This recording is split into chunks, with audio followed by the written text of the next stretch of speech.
And he has done, I don't know if it's similar things, but he's sort of told some stories that don't line up quite like this before. Yeah, this president has a pattern at this point of either inventing or embellishing stories about his own past, his biography. He did it 3 times in one speech last month alone. He claimed he had witnessed a bridge collapse in Pittsburgh when he actually showed up about 6 hours later. He claimed that his grandfather had died just days before he was born himself at the same hospital. In fact, his grandpa died more than a year before in a different state, not the same hospital.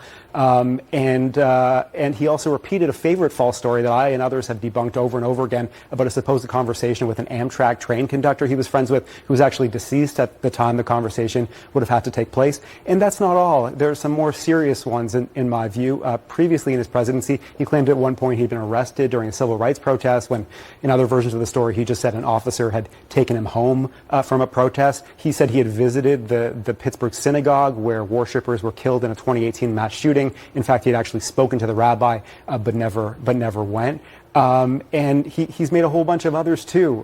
He said at one point, Republicans like to bring this up, he said that he used to drive a tractor trailer, he used to drive an 18-wheeler. Never happened. The White House later clarified he used to drive a school bus at one point as a job briefly. School bus, of course, not an 18-wheeler. So whatever his intentions, whether it's foggy memory about stuff that's going on decades ago or deliberate embellishment, this is an unfortunate pattern that keeps coming up again and again with Joe Biden.